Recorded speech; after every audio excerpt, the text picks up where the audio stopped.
In Syria. We now have breaking news from the streets of Hamburg, Germany. Again, this is the site of the G20 Summit.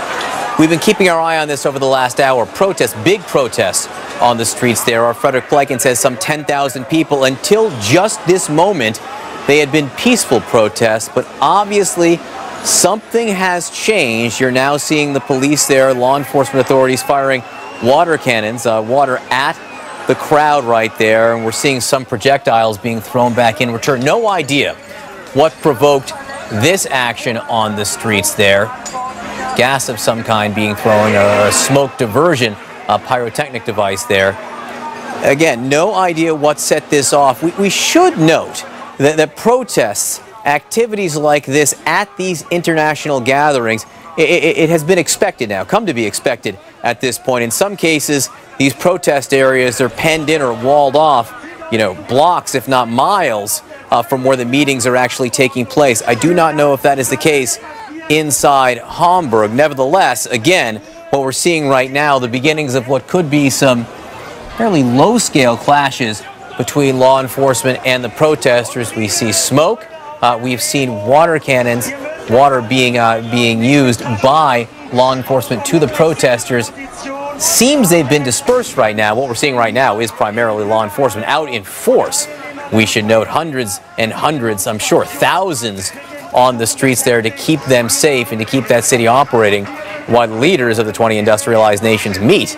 Again, it's something they have come to expect at these gatherings, but it does make it difficult. You can see the haze over the crowd right there. Our Frederick Pleiken, who was there, now we're seeing some jostling, to be sure. Let's listen.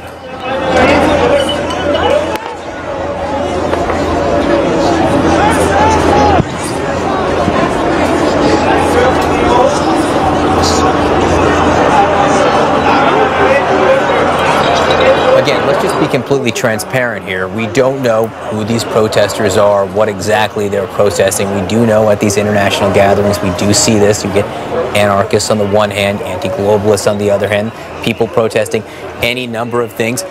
Most often, peaceful protests, people who want to have their voice heard to a gathering of the leading economic nations in the world. This had been a peaceful demonstration up until now. Our Frederick Pleiken, who was on the streets there, told us about 10,000 people, he thinks. It could have grown on the streets there. Then something set this off. We saw some skirmishes back and forth right there, and then the water being shot there. Again, this has been going on for some time. This follows the meeting between President Trump and German Chancellor Angela Merkel. We have not had a readout of that meeting.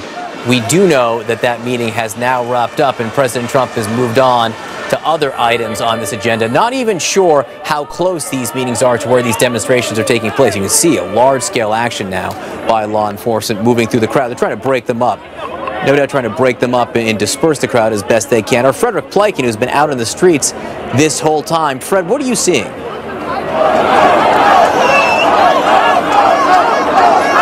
Yes. Good. Okay, cool.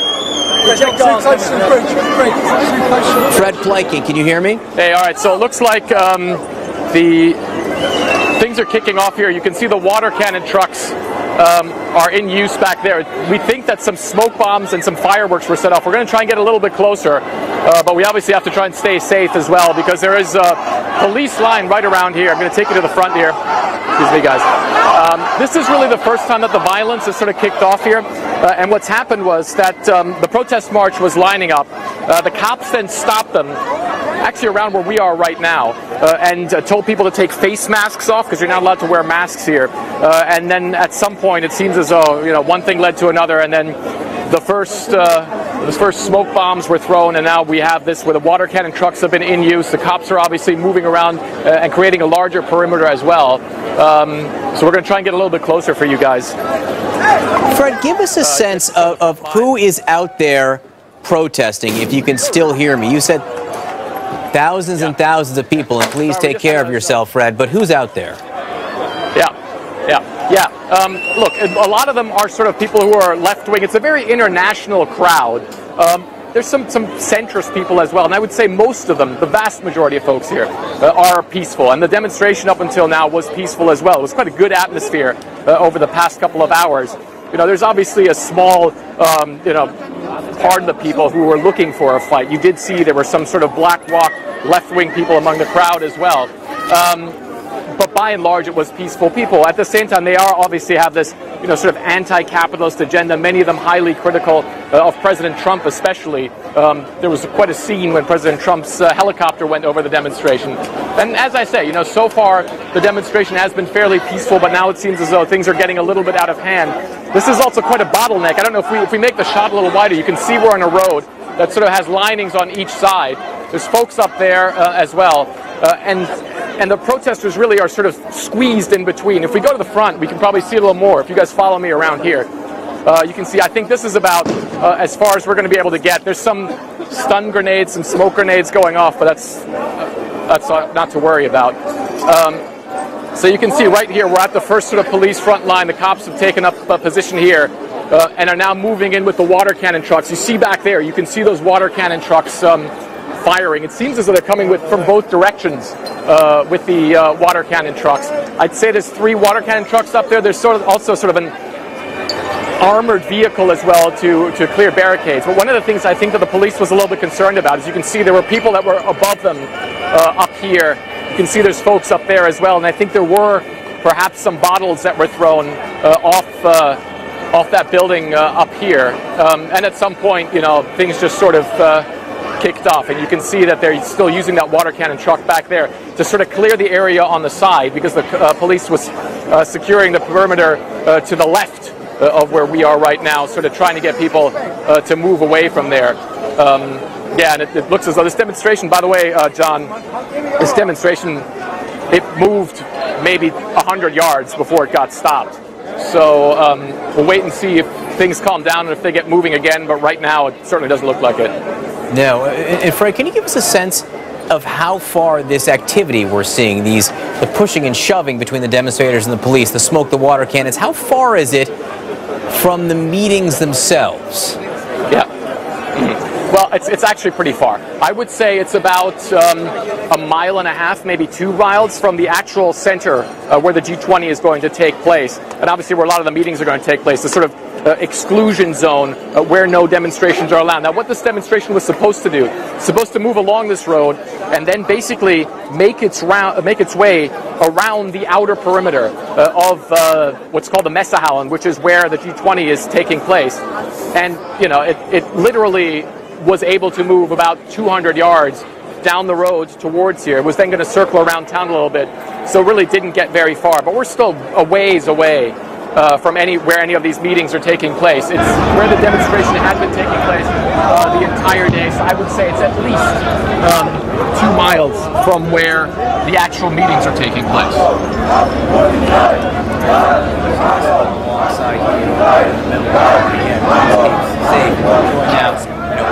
Brooke Baldwin, who is here and will take over as we watch this developing situation on the streets of Hamburg. All right, John Berman, thank you so much. I want to welcome our viewers here.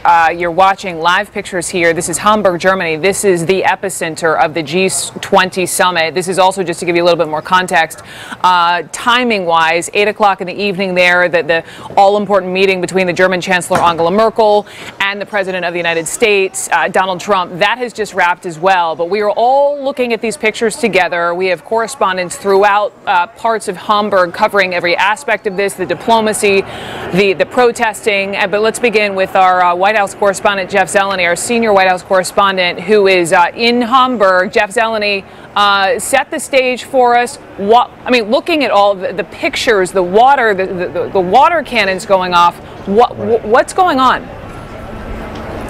Well, Brooke, this is certainly a day of protest, the beginning of several days of protests here in Hamburg. And from our vantage point on a rooftop here, I can see in the distance and see a water cannon right now being sprayed across a group of protesters. There are a group of law enforcement officials, perhaps SWAT team officials with white helmets, who have lined up to essentially block what would be a running path or sort of a promenade along the river there. And there was orange smoke coming from some of these protesters. This is usually the sign of tear gas or something like that. We hear intermittent shots. Do not believe they're gunshots or anything like that, but perhaps just a cannon of tear gas or something. But Brooke, I can tell you from our vantage point here, there are a lot of people and a lot of police. And as Fred was just saying on the air, we are a couple miles or so from where a lot of these meetings are going on. So this is not something that the president can see.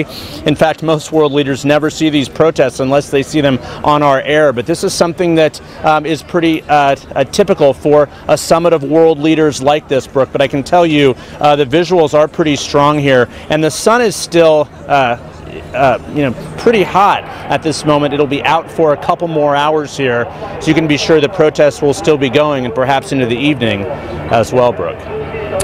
Jeff Zeleny, stand by for me. We also have Fred Pleitgen, one of our senior international correspondents. And Fred, you're in the thick of this, I know, and the pictures are really driving the story. Do we know, I mean, we know protesters were anticipated, but these groups, what is it they're specifically protesting? Yeah, I mean, a lot of these people are simply protesting against the G20. Right now, they're screaming for the police to go away. That's sort of the chant that we've been hearing throughout the day.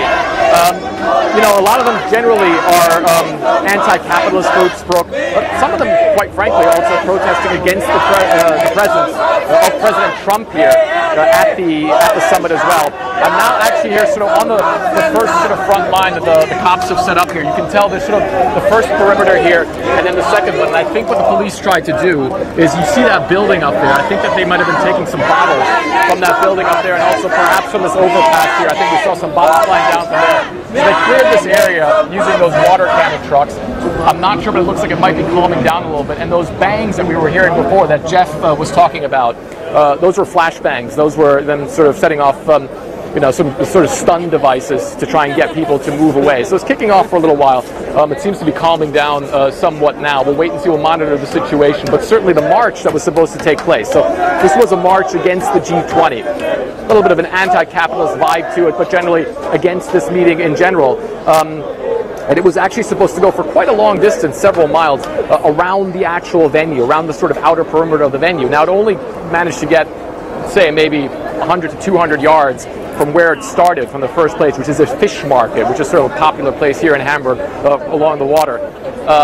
And that's when the police stopped it. They say that there were some people who were wearing, masking their faces, and they said that's something that's illegal, and therefore the march couldn't take place. And so they stopped them for a while, and at some point things just sort of kicked off. It was really one of those situations where there was a standoff, the demonstration was stopped for a while, and then things just got out of hand. A couple of bottles were thrown, there was some pushing and shoving, and that's when the situation sort of got out of hand, but sort of escalated a little bit.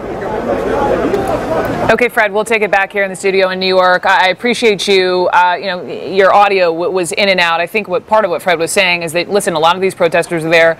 They're obviously protesting the G20, some of them protesting President Trump himself. Again, just timing-wise, as the sun is still high over Germany after 8 o'clock at night. This is after our president, President Trump, has met with the German Chancellor.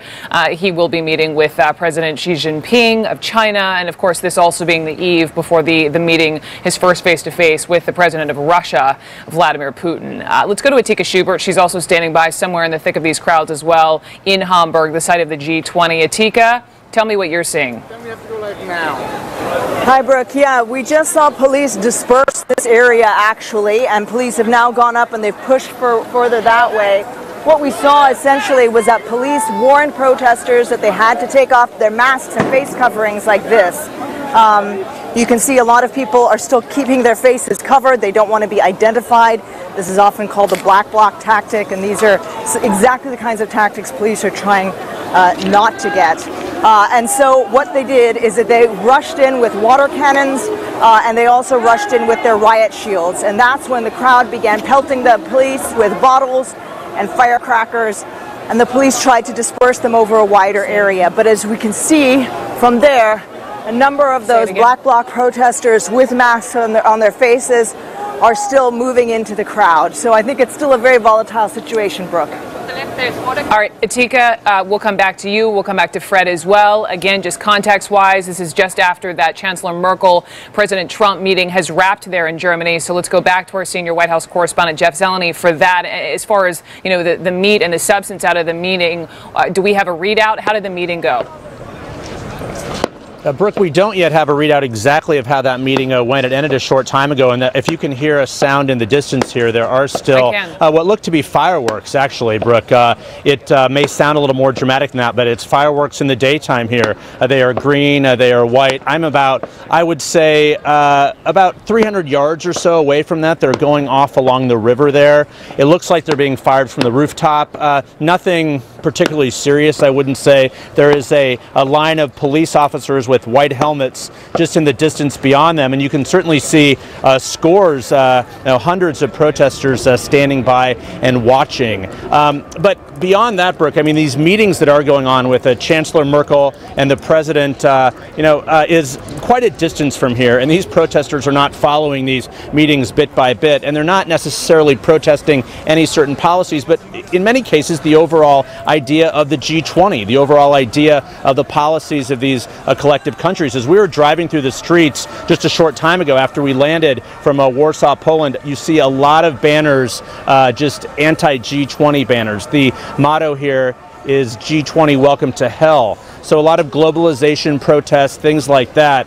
But again, the leaders, as close as they will see these, Brooke, is on their television screens. This is not something that they're in the thick of at all here. The president has moved on to a meeting, a dinner meeting with some other world leaders, the Prime Minister of Japan and others here. But again, as I look out into the distance, the fireworks, another one just went off there. There's some ships along the water here, but again, a very pleasant evening here in Hamburg. So I guess you could say a good night for a protest. Brooke, we'll see if it goes on into the evening here.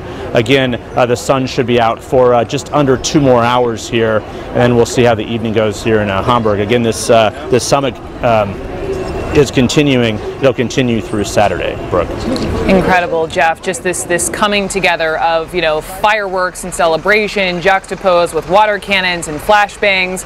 The protests that have been playing out, these high, diplomatic meetings between world leaders, all happening, all coalescing in this one key city in Germany. Asha Rangappa, we have you with us, CNN national security analyst and former FBI. I mean, just staying on these pictures, Asha, what's your assessment of, the protests, the police? Does this look under control to you?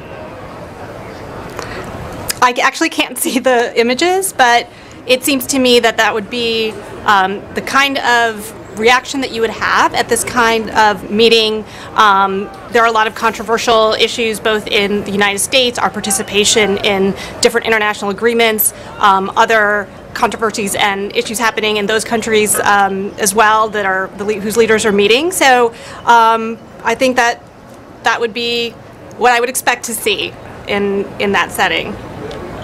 All right, Asha, sorry, I figured you were sitting in a studio with lots of monitors around you. Crystal Lizza, let me talk. My apologies, we're just rolling with it here live on CNN. Crystal Lizza, let me ask you now, CNN editor at large. We've been talking all day here at CNN, and you wrote the piece about what modern day, what it means to be modern day presidential, right? I think it's important as we stay on these images to just think back to both the speech, the diplomatic speech that President Trump gave today, but also the press conference where he, everything from talking about the missiles from North Korea and saying that he has some pretty severe things available to him, when talking maybe about military action, to not saying again that it was definitely Russia who meddled, and saying that President Obama choked.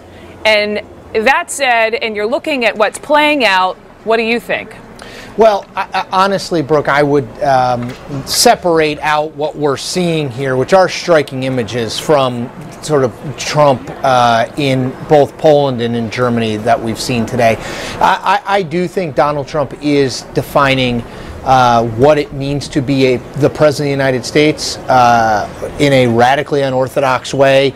That's been happening for the 6 months he's been mostly stateside, mostly in domestic politics here in America, but happened this morning in Poland when he took some questions with the Polish president. The attacks on the media, I would say the still unwillingness to commit to the idea that Russia definitively hacked into the emails and meddled emails of the DNC and Hillary Clinton's campaign and meddled in this election, which the FBI, the CIA, the National Intelligence, basically every intelligence agency has agreed on. That's something we've not seen before. But that and this, you know, I'm always hesitant to talk about those things while we're showing these images because these things are not fundamentally, in my belief, related. These are protests that are obviously happening concurrent with Donald Trump being there, but also with the start of the G20. And as Jeff Zeleny noted, and we've seen this around the globe when these summits are convened, there are significant protests saying that this has to do with Donald Trump. Sure, some, but I'm not sure we can lay that at or near his feet. What I would say is I do think what Donald Trump did in Poland, not even in Germany today, but in Poland, is something different than we've seen from any past president. The 43 other men who have been president of the United States, obviously Grover Cleveland was president twice, did not operate in that way, particularly in the modern day presidency with TV cameras everywhere and photographers everywhere and reporters writing down your every word. His willingness to sort of give what could have been a response or a speech he gave at a campaign rally in a diplomatic setting is fundamentally different than what we have seen from anything in the past. Now, you can judge, and I leave it up to folks to judge whether that's a good thing or a bad thing, but it is a thing. I think it is indisputable at this point that no president before him would do something like Donald Trump did this morning in Poland. Sure. I want to come back to that point in just a second, but I want to ping pong between some of the analysts we have here and our correspondents in the thick of these protests. Fred Pleitkin, let me go back over to you. What's going on again? Yeah, we have a situation here, Brooke, right now where you can see those are actually police water cannon trucks that were just in use here. It seems as though they're sort of pulling back a little bit. If you look in the middle, they also have that armored vehicle that they sort of use to clear barricades. So it seems as though the situation here, it seems like the cops are moving along. It seems to us, by the way, Brooke, that what the police seems to be trying to do is you had one very large demonstration that was going to march, and it seems as though they're trying to break that up into smaller groups to then sort of deal with smaller amounts of people than they had before. But there's still quite a tense situation here. There's a lot of screaming going on. There's obviously some of the use of that water cannon truck going on. There seems to be some people who might have some signs of some sort of tear gas maybe or something. Also seen some people who seem to be injured as well. So certainly, you know, it's still quite a tense situation down here. The police obviously seems to be trying to get it under control. And some of the things that we've seen, you know, I was saying before that there were flashbangs that seemed to have been in use, Brooke. I think a lot of those were actually firecrackers that might have been set off here by the crowd. I did see one land next to a bunch of cops that then sort of went off and created a pretty large bang. So there's still big police force out here, and I've now counted about 10 of those water cannon trucks that they seem to be using a lot to try and disperse the crowds here, Brooke. But this was, just to be clear, Fred, I mean, this was anticipated. I mean, we see that the police presence there, they knew these protesters were coming. We've known about the G20 for quite some time.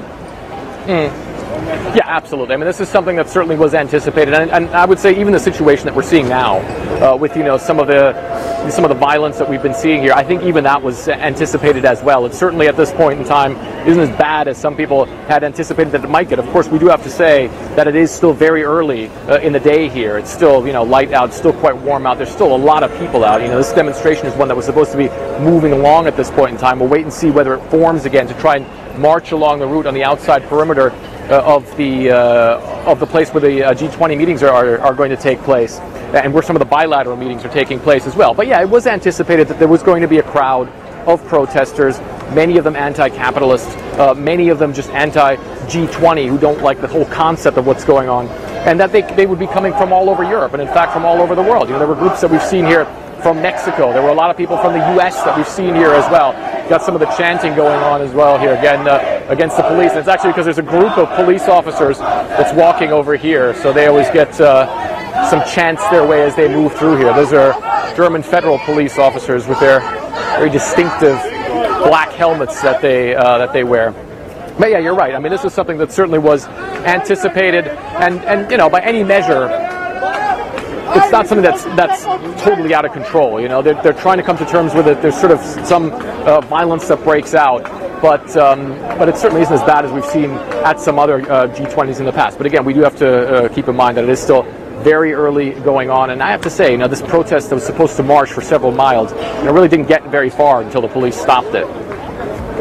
Hey, the pictures are stunning. Now we see it appears something to be on fire, set on fire by some protesters, the water cannons, the tear gas. We're going to stay on the pictures, Fred. We'll come back to you periodically. Thank you so much. I just want to go back and forth between the protests and also just the substance of what the significance of the G20, the significance of this, you know, Merkel-Trump meeting that wrapped a little while ago. And also, David Sanger, let me go to you, our CNN political analyst who's traveled the world and covered world leaders. You know, back to the President of the United States and back to that press conference he gave and some of the questions he answered, you know, on the notion of Russia influencing the U.S. election. I mean, you and I know that is fact, and we don't know that just because of former FBI director, you know, Jim Comey testifying that there is no doubt, but, you know, President Trump's own intel chiefs agree. So the fact that the president is still saying that it could have been other countries, David, how significant is that on the eve of his first sit down with Putin? How he's not holding the Russians fully accountable. Yeah, the way I read it, Brooke, was that the president was trying, by watering down the accountability here, trying something that he has tried before, and it makes it a little bit easier for him, I think, in his mind, to not press the issue in a big way with President Putin when he meets him here tomorrow afternoon. And the reason it does that is that he can basically say, well, you were in the election, but so were others. Now, I've been covering this pretty intently for a bit more than a year. I haven't had a single intelligence official tell me at any point that they found any evidence of involvement of anybody other than either Russian government actors or Russian patriotic hackers. That doesn't mean there weren't other cyber events, which the Chinese, the North Koreans, the Iranians have been involved in. The Sony hack was North Korea. The theft of data from the Office of Personnel Management was, of course, the Chinese. But I don't think that's what the president meant. I think what he was trying to do was say that there were many responsible for the attacks on the DNC, the Podesta emails, and all that. One other point, just to take you back, Brooke, to the protests. I was at Seattle in 1999, the big WTO protests, many anti-G20 protests during President Bush and President Obama's time. And while this sounds pretty dramatic, by size, it doesn't really measure up to many of those. And you have to remember, these are largely anti-globalization protests, and you now actually have an anti-globalization president. Switch back because I can't move. No, I think that's a great point. I think context is key here, and obviously this was all anticipated. As dramatic, though, as, David, these pictures are. Mackenzie Eaglin, let me ask you the question about this Trump-Merkel meeting that we know that is also wrapped in the midst of all of this. That's just wrapped there in Germany. We're learning a little bit more, Mackenzie. Apparently they met for a good hour. This is according to a German spokesperson. And topics of the meeting included North Korea, Ukraine, and the Middle East. What do you read from that?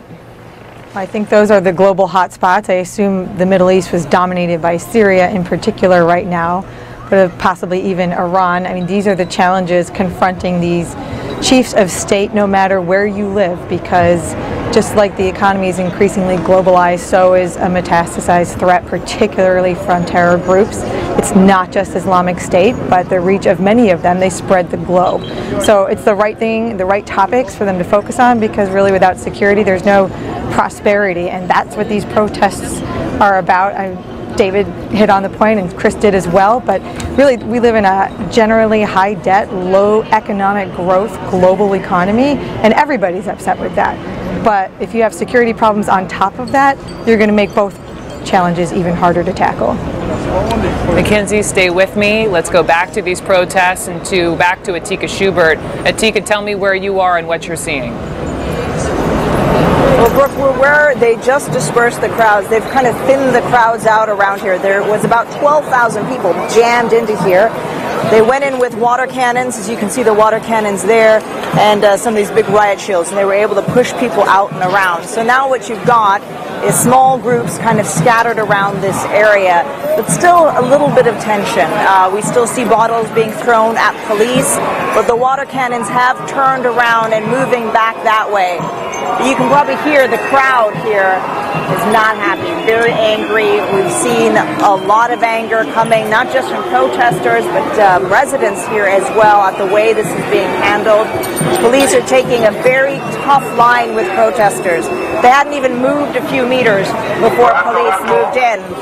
And it sounds like they're giving another warning to people now.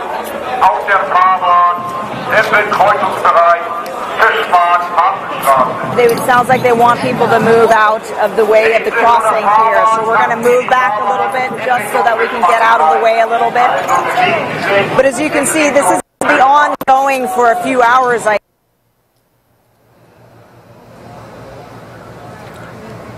Do we lose her? We lost her. We lost her. We'll come back to Atika and her crew there. Fred Pleitkin, let's just pivot back over to you. Also nearby, a lot of these protesters. What can you tell? What I mean, I know you speak German. What are these police shouting at the crowds? Yeah, the police, they're basically using the intercom systems, which I think are probably actually on the water cannon trucks that you see right here. Remember, Atika was saying that some of the water cannon trucks had turned around. Well, they're actually now coming to us right here. And what they said is, look, this is the police speaking, and we need people to move out of this area. Otherwise, the police is going to kick into action, or police action will start, I think were the exact words that they were saying. So that's basically every time they make a move, the police, they make an announcement beforehand, and that's sort of what they're announcing right now. They're saying that anybody who's in this area right now is going to be subject to some sort of police action, and wait and see whether or not so that something like that kicks off. Usually it takes a while, and they'll sort of let people stay here for a while. But Atika's absolutely right. I mean, it's quite a charged atmosphere here. Still, there's a lot of screaming, a lot of yelling going on at the police at the same time. Police also pushing a lot of people away. You can show you up here. Remember that highway or that overpass bridge that I was talking about? The cops are in the process right now of clearing that. I told you they said that they'd taken a couple of bottles thrown at them from that, because the demo was actually going under here on this sort of main road that you see right here, and now they're sort of clearing that bridge, getting people out of the way, and we're going to wait and see whether or not this demo actually gets back underway, whether they're going to announce people to march or not. But at this point in time, obviously everything stopped. It seems the crowd's dispersed, but I see some people screaming here now. They're screaming anti-capitalista, so against capitalism. Still quite a charged atmosphere at this point in time. It's I wouldn't say it's calming down, but it looks like it's sort of morphed into a bit of a standoff here. Again, very early on in this demonstration route, and you can still see police officers sort of moving a lot of their troops that they have on the ground here around into position to try and sort of clear the area to make sure that the cops are actually safe as well, because we have heard that some cops apparently got injured in some sort of initial skirmishes that took place. Yeah, no, it's interesting to watch the ebb and the flow of some of these protests. Fred, we're going to keep you close to the camera. We'll come back to you momentarily. Thank you so much. We also have Atika Schubert. She was standing by. Atika, you got cut off a moment ago. What are we looking at? You're up. Brooke, what I can show you here is that police are basically trying to remove these protesters. They're also detaining people. You can see quite a few scuffles here. It might get a little bit rough. But essentially, police are trying to clear this crossing. They've brought in the water cannons. The water cannon here now getting ready to disperse. I can see protesters being removed from the crossing forcibly. But basically, we've got a lot of tensions here. Protesters refusing to leave. Police trying to move them on. We've got some mediators in the middle trying to keep the peace between the two. But you can see a lot lot of shoving between the police. There's an older lady in the middle here just trying to keep the peace.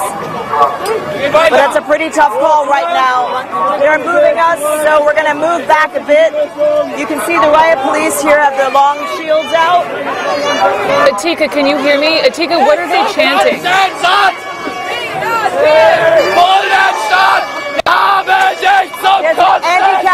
It's anti-capitalist protest, basically. They're saying anti-capitalist, anti-capitalist. A lot of yelling at the police for what they see as excessive force. Now we've moved, so far they've managed to move people back a bit, so the tension has gone down slightly. But there's still a number of protesters sitting in the crosswalk, so it's going to take them a while to move them out. I think that's why they brought the water cannon as a sort of a last resort to push them out.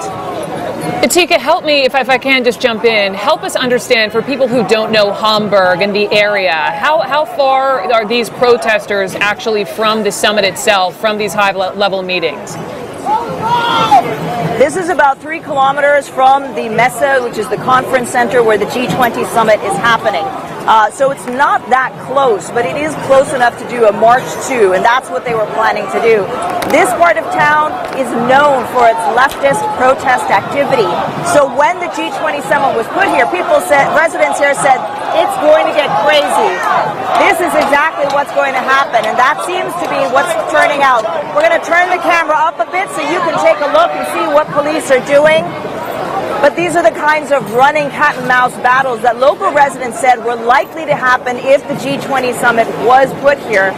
It's exactly what's going on. This is just the beginning. About 12,000 people came out today. They're expecting more than 100,000 over the next 2 days. So I think this is essentially a warm-up for what we're going to be seeing over the next 3 days.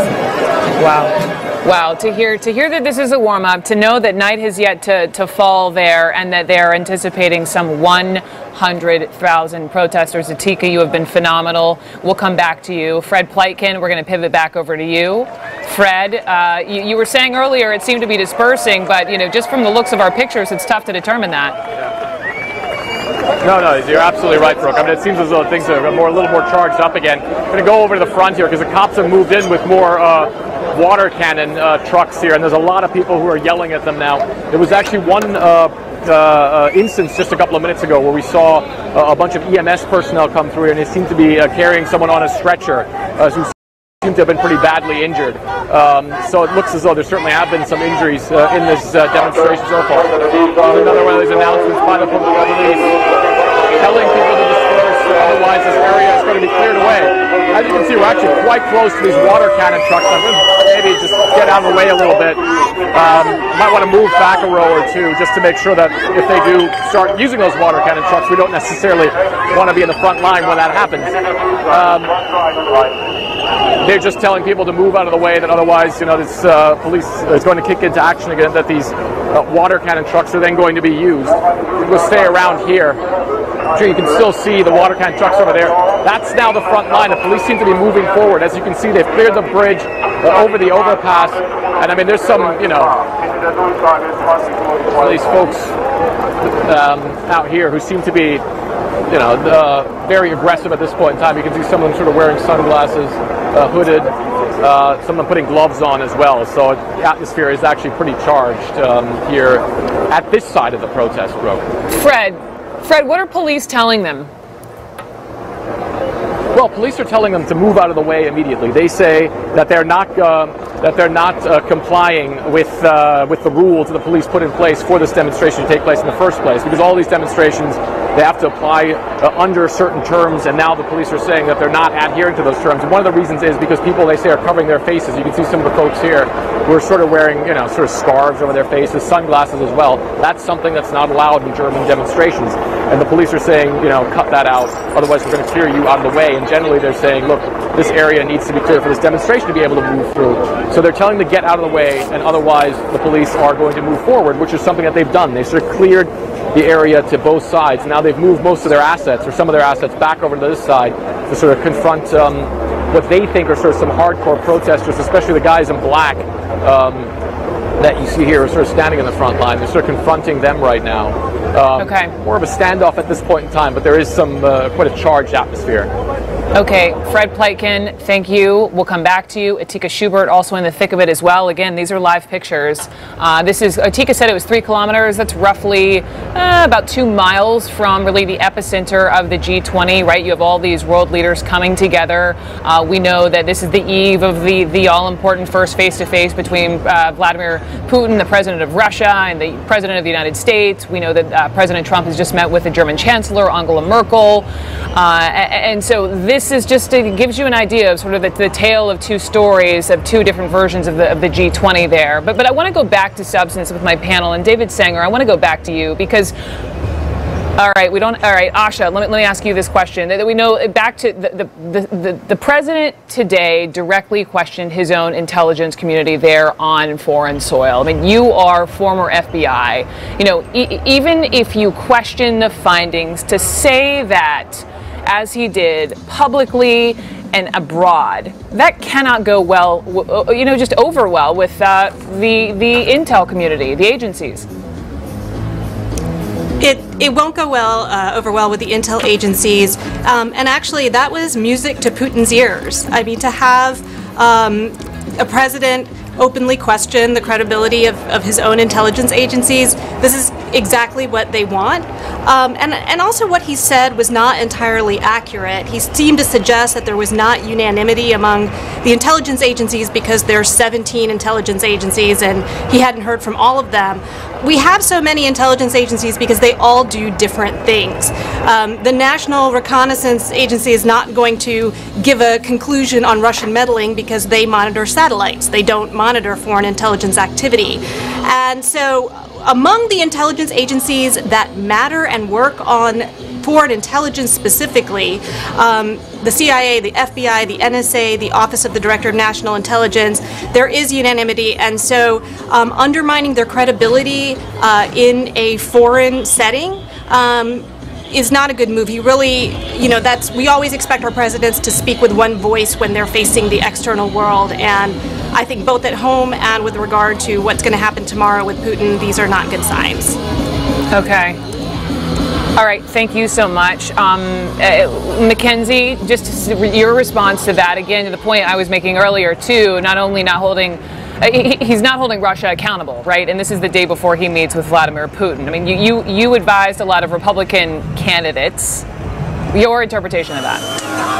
Well, it's President Trump, right? So everything has a qualifier. And I would say he did go a little light, but at the same time, for him, it was his harshest criticism of Russia to date since taking office. So perhaps, you know, that signals a desire to want to show some toughness with President Putin. I don't know. But if he talks about primarily Syria and Ukraine, as I expect he will, and not the election, then he's going to want to project strength and show toughness. Look, his staff, when I did brief him, said that candidate Trump was a self-professed federalist. He believes deeply in the concept of sovereignty, returning power to the states. And if you care about sovereignty, then you care very much about what happened, what Russia did to Ukraine by gobbling up territory that does not belong to that country and basically stealing it under the threat of violence. So yeah, I agree he went light on them, and he needs, look, President Trump needs the intelligence community to succeed. It's in his best interest. That's what he doesn't seem to get. This rocky relationship only hurts the president. It doesn't hurt the intelligence community. Well, yes, and you know, you bring up Ukraine, and again, according to administration officials telling CNN, apparently it's Ukraine and Syria that are really the top priorities ahead of this Putin meeting. Mackenzie, thank you so much. Again, you're looking at live pictures here in Hamburg. This is just maybe 2 miles away from the epicenter of the G20 with all these world leaders coalescing. Fred Pleitgen is there. Fred, you know, talking about water cannons. What are people tossing? Yeah. Well, they're tossing, it looks like they're throwing bottles. I mean, you can see there's a bottle flying right now. There were some of them that were actually also shooting fireworks at these police trucks as well. And the police is responding in kind. They have the water cannon trucks sort of shooting at the folks here. So this situation here is just escalated. You can see there's also a guy who's sort of sitting in front of the water cannon trucks and trying to stop them from moving forward as well. So it certainly has escalated somewhat here. You can see they're using those water cannon trucks now again. So yeah, the past couple of minutes certainly. There we go. Police seems to be trying to sort of clear that area. They've used these water cannon trucks pretty extensively, especially over the last hour or so, and now it really seems as though things might be escalating here again. As you can see, there's sort of people taunting the cops. Keep the camera on there. They're taunting the cops, throwing bottles at them, and the police are just sort of like pushing them away with those very, very powerful water cannons. I can tell you, in the past, I've felt those water beams a couple of times, and it's not fun when you get hit by those. They're pretty strong. Yeah, so here the situation right now is really escalating. You can see the guys are getting hit there by the water at the moment. At the same time, I don't know if you can hear it, Brooke, but the police are also, they keep making those announcements. They keep telling the people to get out of the way. That's a legal thing here in Germany, where you have to warn people of police action before the police actually goes into action. They're going to keep making those announcements, and every time they make the announcement, they always also name the time of day that it is at that point, just to make sure that everything is bureaucratically correct. Now the crowd here is cheering, "Go away, go away," for the police, and maybe we can move forward just a little bit and see if we can sort of get a little closer. I have some medics coming through here as well, to make sure that we don't get too close to what's going on. But yeah, I mean, as you can see, it's really no, we can see the water. Standoffish sort of violence at the moment. Yeah, we can see the water. We can see the people with their cell phones, you know, filming it. And let me just say, you know, I apologize for the middle finger that just popped up on TV. But listen, it's a frenetic environment, and this is, folks, this is live TV. For people though, Fred, who are just tuning in. Again, this is the G20, several days there in Hamburg, Germany. Who are these people and what are they protesting? Yeah, we're going to move over here a little bit. You can see them right here. I mean, a lot of them are sort of anti-capitalist groups. One of the interesting things about Europe is that, you know, in Europe, a lot of these groups that are critical of governments here, they really have united in Europe as well. So you have folks here who come from all over the European continent and beyond as well. We've seen guys from Mexico here, we've seen some from America as well. So there are a lot of organized left-wing groups. There's also, quite frankly, a lot of regular folks from Hamburg here as well who don't like the G20 necessarily taking place here. You have to watch out a little bit. But it is really, people come from very broad backgrounds and from a multitude of places. As you can see right now, the police really moving forward here right now. Really just going forward and sort of hitting everything in their path with those water cannon trucks. And these guys here, if you look at the protesters here, they're just screaming at them and sort of standing in the way. But yeah, I mean, it's a multitude of people, and you do sometimes sort of have folks who you can tell would be looking for a fight. We're actually in a bad position right now. We got to move out of the way a little bit, Brooke, because there's actually folks throwing bottles behind us, so we don't want to get hit by those. Yeah, please be careful. Please be careful to you and your crew. Let me give you a pause. Take a breath. You know, collect yourselves. Fred, thank you so much. We'll come back to you. Atika Schubert is also in the thick of all of this, and we were just talking to Atika a second ago, who was saying this is just the beginning. They're anticipating some 100,000 people over the course of the next couple of days. Atika, where are you and what are you looking at? We're now at the end of the march. The march has been able to continue because they took out what they believe were the violent elements. So you can see the march moving forward, even though the water cannon is still at the front there, kind of trying to keep things in control. I'm going to ask my cameraman to turn around, and you can see over there riot police behind as well. So what they've done is they've kind of sandwiched the protesters here. They've got a contingent up in the front, a contingent up in the back. And anytime they see any of the black bloc protesters they worry about, that's when they go in, try and extract them and disperse the crowd. But for now, the march is continuing.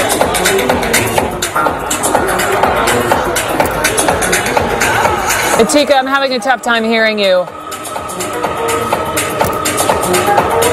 You'll have to forgive us. This is live TV, and this is all playing out here in Hamburg, Germany. It's a mix of, you know, media, bystanders, and of course, a crush of protesters here at the G20, about 3 kilometers.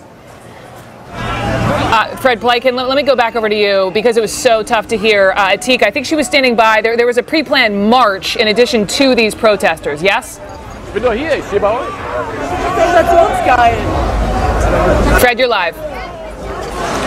Hi, yeah, Brooke. I mean, again, we have the situation right now.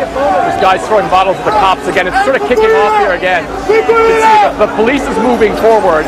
I think what we're actually going to do is we're going to go this way. Sorry, we have to go this way really quick. Wait. Sorry, Brooke. We kind of have to move out of the way really quick. Because the thing is, we're in a bit of danger right now to get in between the police and the guys throwing the bottles.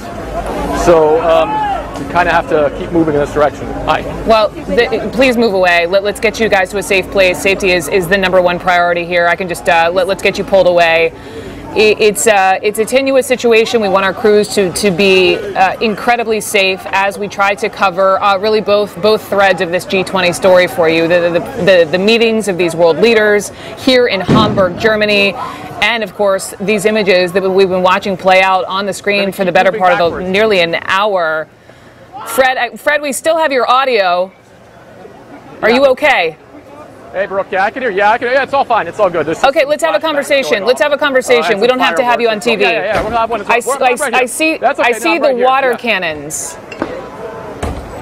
Yeah, exactly. So we're, I'd say we're about 50 yards away from that right now. There's some guys who set up barricades here. I'm not sure if you're going to be able to see those. So they've set up barricades here in the middle of the road.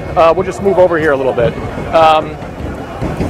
So they've sort of barricaded the road here, and the cops are moving in with those water cannon trucks. So it's clear that they're definitely trying to sort of clear the path as they come down here. Look at the amount of bottles and rocks and other things that are flying at them right now. And they're going to get up to this barricade at some point. We're going to have to keep moving backwards, Brooke, because we don't want to get in a situation where we're sort of in between the guys throwing the bottles and the cops shooting their water cannons. So I'm going to just keep moving backwards as I speak to you.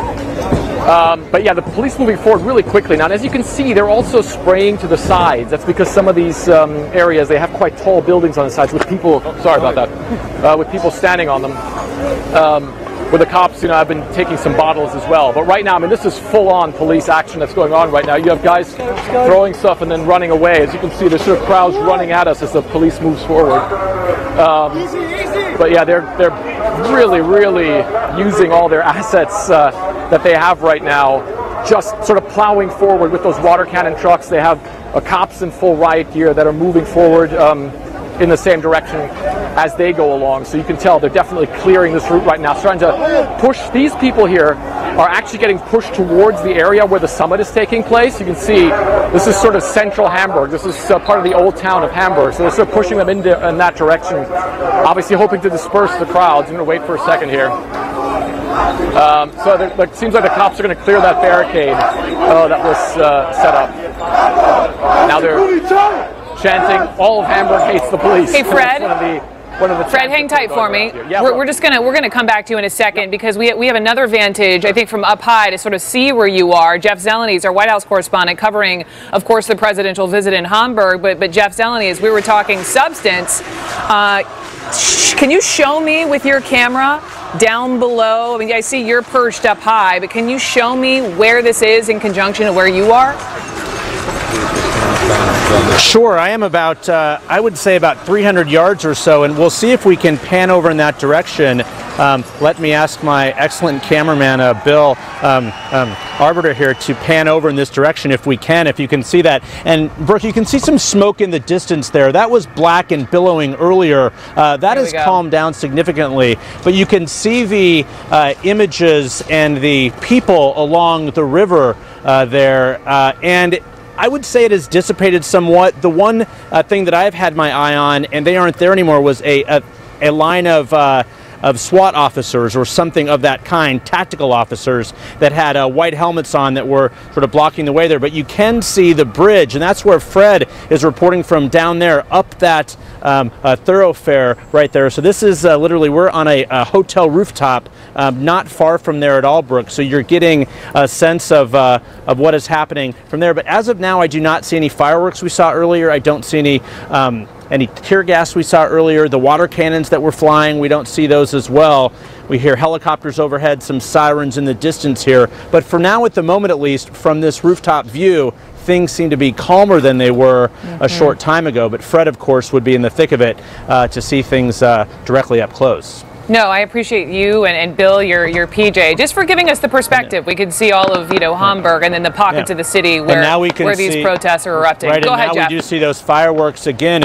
now we do see those fireworks again, and it's something potentially more than fireworks, actually, Brooke. We shouldn't say we necessarily know that they're, American fireworks, of course, or something like that. It could be some other type of smoke bomb or tear gas, but it's something that is being set up and filling that area with a bit of smoke here. And again, it's early in the evening. Brooke, we have more than an hour, about exactly an hour until sunset here. Still it almost feels like the afternoon here, Brooke. Very, very bright here.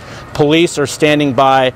They believe that these protests could go on into the evening hours, likely will go on into the evening hours. The rest of the city, I can tell you, Brooke, people are running along the river there. They're riding bicycles. It is a beautiful night here in Hamburg, but we can now hear protesters shouting there in the distance with a variety of different messages there, trying to get the attention of the G20 world leaders gathered here in Hamburg. Brooke.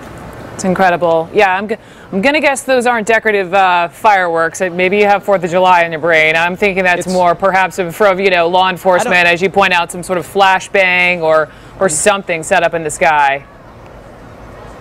Unclear, though. It looks like they're coming from more of a rooftop angle, so it's not the yellow, it's not the orange tear gas we saw earlier, sure, from the flash bangs. It is different than that. So again, it's dissipating, and again, we should point out, still relatively peaceful as far as these protests go. Brooke. Jeff Zeleny, thank you from Hamburg. Still light out, nearly 9 o'clock at night. I think the sun doesn't even set there till around 10 o'clock.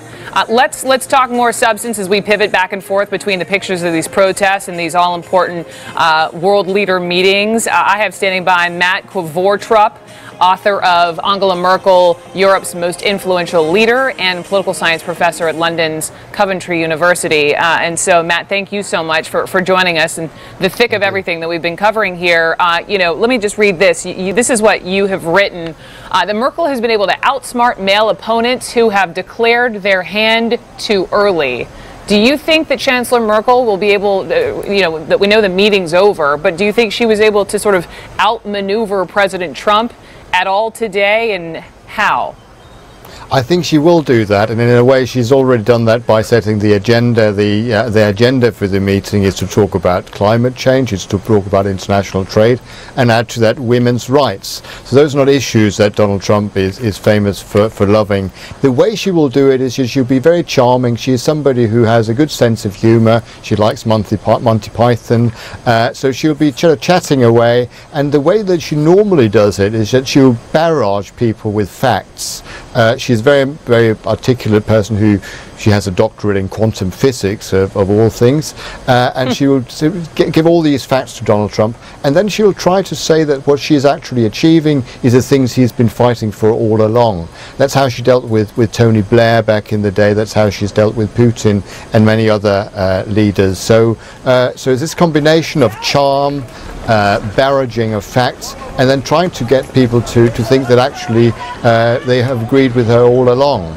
So she has quite a good track record on that, and I think she'll probably use that to her advantage again. Matt, just a little bit of information we learned about their meeting. Apparently it lasted a good hour. They talked about several foreign policy hot topics, including North Korea, the situation in the Middle East, and the conflict in eastern Ukraine. This is according to a spokesperson. You wrote about her first encounter with then British Prime Minister Tony Blair. Tell me what happened. Yes, that was just before she became Chancellor, which is 11 years ago, or which is Prime Minister of Germany, effectively. And she came up to him and says, I have 10 problems. My first problem is charisma. Do you think my Chief of Staff could shadow your Chief of Staff for a couple of weeks so he can learn the ropes, and then we can be all friendly?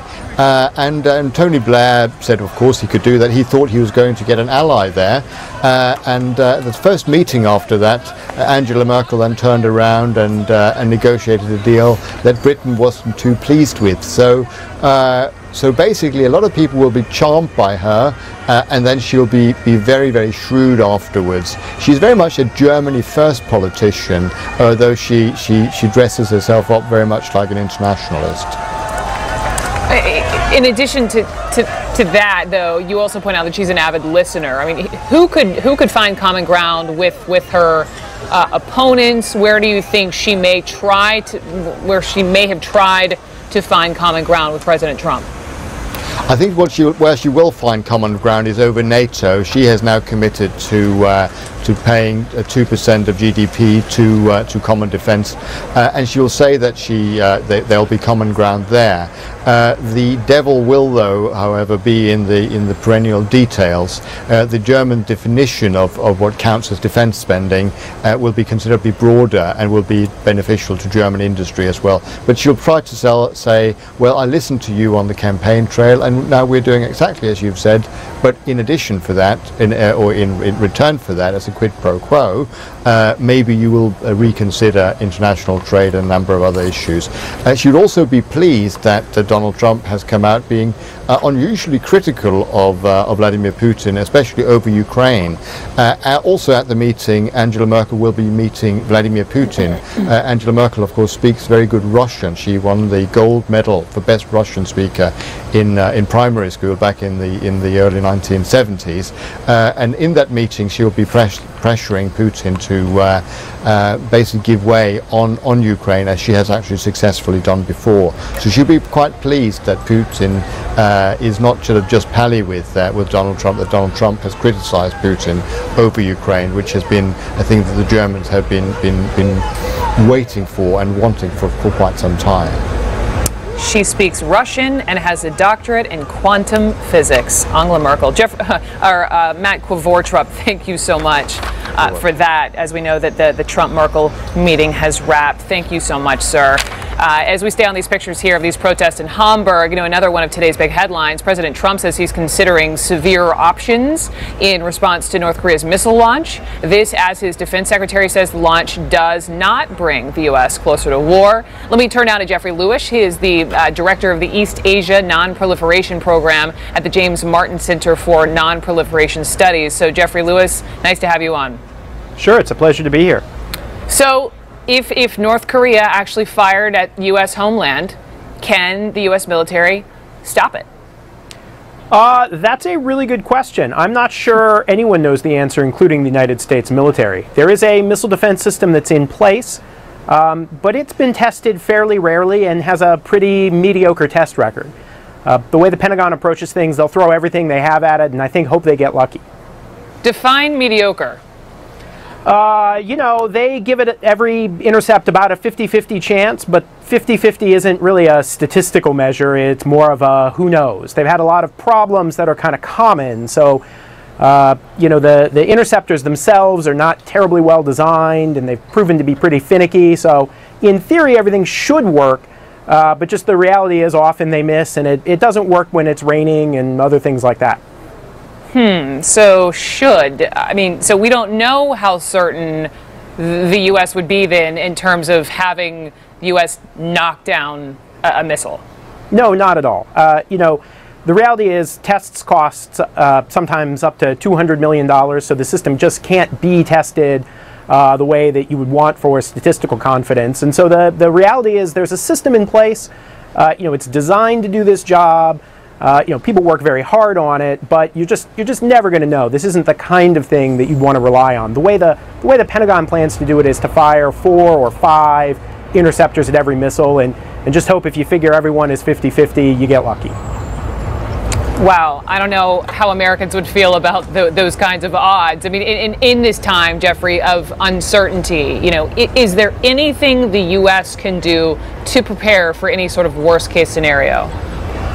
Well, at the end of the day, you just have to try to look at this problem holistically. I think we try to imagine that there are going to be military responses that will save us. And so, you imagine a missile defense system can solve it, or perhaps you could try attacking the North Koreans. But I think at the end of the day, what we really learn is that we live in a world that's global and that we have a certain level of vulnerability that we just can't escape. And that means dealing with the fact that North Korea has nuclear weapons and ultimately sitting down and talking with them, which isn't always that fun, and it's not a political winner, but they have the bomb. What are you going to do?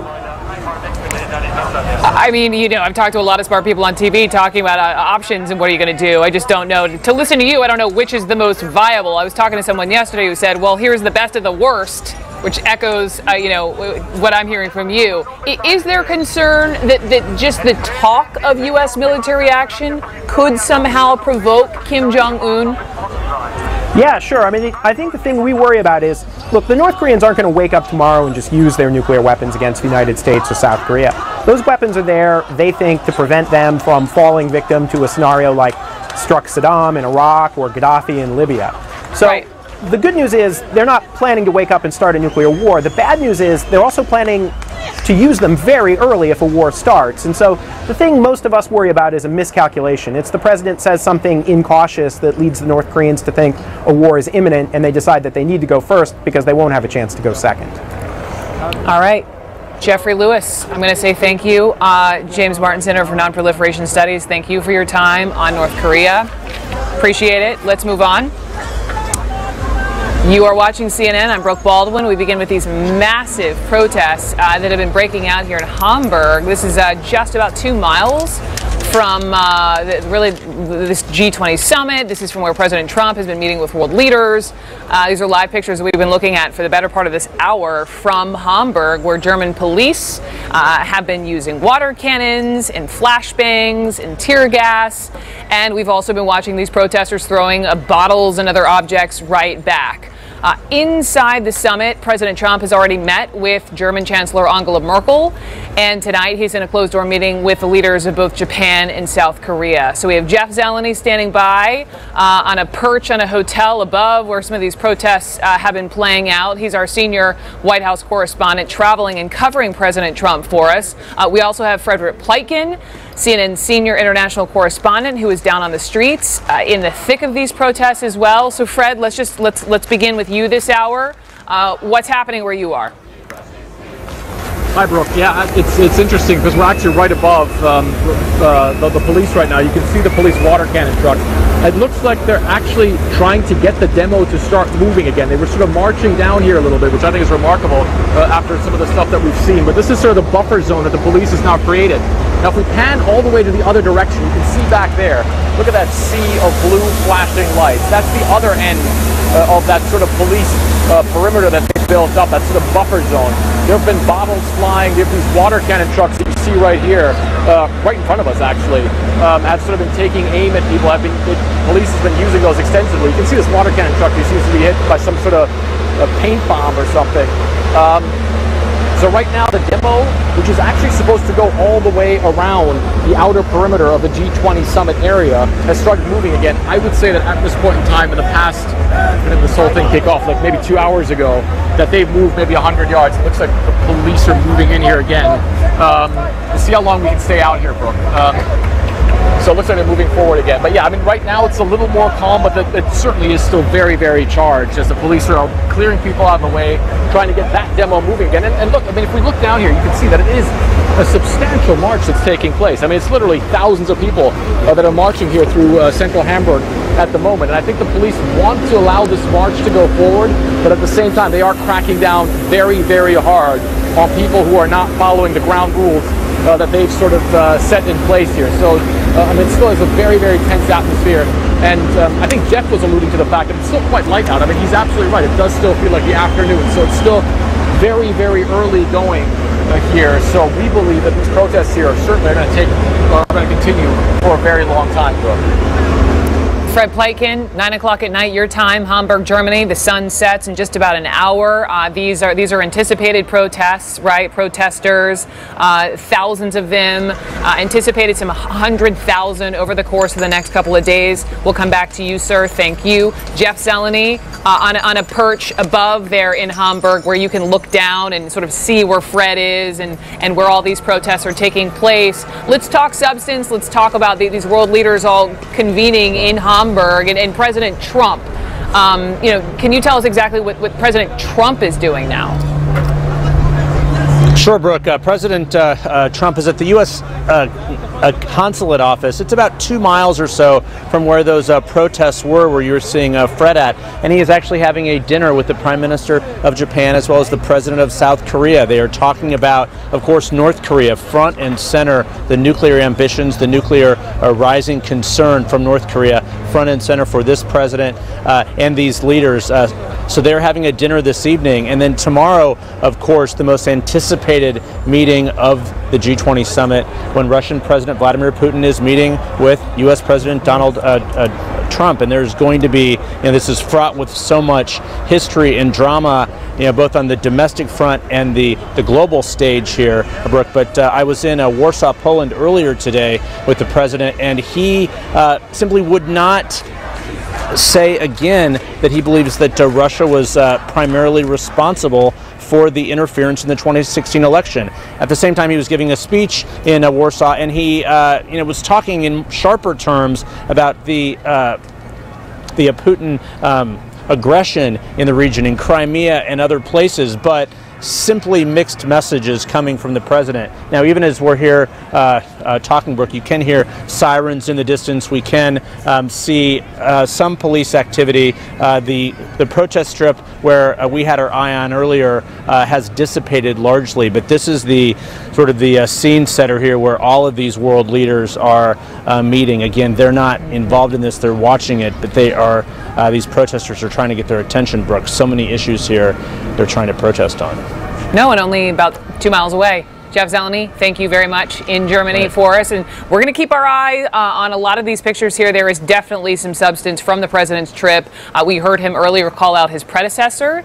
He called out the U.S. intelligence community and the American media, all there on foreign soil. He refused to condemn the Russians for meddling in the election, and even once again suggested no one knows for sure who interfered, despite what his own intelligence chiefs say. The president also warned of severe options against North Korea for its missile launch. So let's have a big conversation about all of the above. Mitchell Reese, former negotiator on the North Korean nuclear crisis, is with us, who spent more time in talks with North Korea than any other U.S. official. So Mitchell, welcome. Also Laura Rosenberger, who served in the State Department under President George W. Bush and the National Security Council under President Obama, and Douglas Brinkley, CNN presidential historian. So welcome to all of you. And Douglas Brinkley, to you first, just what's your assessment of President Trump's tone and tenor today? I was surprised that he spoke like this on foreign soil, basically continuing an assault on the media. But the very fact that he's kind of backing away from the idea that all of our intelligence agencies know that Russia did indeed interfere with the 2016 presidential election, it struck me as very odd. It was going to be strange already, Brooke, tomorrow that if Trump didn't raise 2016 elections with Putin, but to kind of do a preamble and turning back to his sort of quasi-disbelief that they did it, I thought was a wrong note and kind of reckless, and it tells you there's something going on between Trump and Putin that most people don't understand. Mitchell, same question to you. What did you think? Well, I think the president's tweets demonstrate his frustration with what he thought was going to be a quick foreign policy victory on North Korea, and his disappointment that the Chinese haven't delivered that he hoped on the promises that he heard early on in his administration. So I think that he's ramping up the learning curve that every president has done for the past 30 years, is that North Korea is a real policy dilemma because we have very limited options. Laura, to you, we know that President Trump, as I mentioned, also went after your former boss, his predecessor, President Obama, saying President Obama, choked in response to, the Russia influencing the elections and the lead up to it. And, yes, officials have questioned how the administration handled the response, but a bit of nuance here. A big reason Obama didn't act was because Trump was saying the election was rigged. Yeah, that's absolutely right. And I think one of the really confusing things about what Trump said today is that he's attacking President Obama for not doing something about a fact that President Trump himself denies. He denies that Russia was behind this, yet he blames President Obama for not acting to stop Russia. So it's a bit of a logical disconnect in terms of the argument that he's trying to make. I think it's really deeply troubling that the president continues to fail to grasp the fact that his entire intelligence community has consensus on the fact that Russia interfered in our democracy. And for me as a national security professional, what's really troubling about this is an attack on our country, and the president is the commander-in-chief. He has a solemn duty to protect the country, and instead he is protecting Russia, and that is deeply, deeply troubling. The issue that came out of a lot of this, the Comey testimony was, the fact that Comey testified that President Trump never once even asked about the meddling or about the influencing the elections. And also, we just need to be asking bigger questions about, well, what about the elections moving forward? Mitchell, back over to you, to Laura's point about the logical disconnect going into this meeting tomorrow with Vladimir Putin. And we know he has just met with Chancellor Merkel. He's meeting with Xi. How much of a message is muddled going into these meetings for him in terms of what America really stands for? Well, certainly his public statements lead one to believe that he doesn't quite grasp the seriousness that Laura mentioned, interference with our sovereignty and our most sacred duty, which is voting in a presidential election. What he says in private, though, may be very different, and we're not privy to that yet. I have confidence that he'll be briefed properly about the talking points he should raise with Mr. Putin, and I hope he delivers them. I hope he delivers them forcefully about Russian interference, not just in the past, but currently what they're doing around the world. I think there's also an opportunity for the president perhaps to find common ground and perhaps to seek some cooperation in ending the violence in Syria and some of the other conflict places around the country, around the world, including North Korea. Just a note on being brief, this is what we've heard from sources. Over the past couple of days, President Trump has been presented with a large binder of preparation materials for his trip to Europe, but the section on his meeting with Putin amounts to only a few pages of paper. This is what the reporting we're getting, just to add that note. Laura, back over to you. Just let's shift to North Korea and all of that's going on with that. President Trump is responding to the launch of a missile that could potentially hit the U.S. When he says in this, when he's speaking out and says he has some pretty severe things available to him, what do you think Kim Jong-un hears when he hears pretty severe things? It's really hard to get into the mind of Kim Jong-un, but what I can tell you is the North Koreans parse every single word that comes out of senior U.S. government officials' mouths. And in particular, the words of the president carry an incredible weight. And they will be looking to read meaning into things, even when the president himself may not know what he meant. And so something like severe consequences, it's a pretty vague term. I mean, in diplomacy, you know well how carefully we tend to choose our words. And there's a reason for that. There is a clear communication of intentions. There is a clear signaling that is involved in deterrence of our adversaries and reassurance of our allies. I think it's very important that we continue to have a real strategy towards North Korea, and that cannot be accomplished by off-the-cuff quips and by bullish statements that may feel good but don't actually make us any safer. In fact, they may lead to miscalculation that could inadvertently create a crisis. Mitchell, you know North Korea better than anyone. I mean, if North Korea fires at the U.S. homeland, can the U.S. military stop it? Well, I think we heard from Jeffrey Lewis about the technical difficulty of doing that. But we did. That's why I wanted to ask you.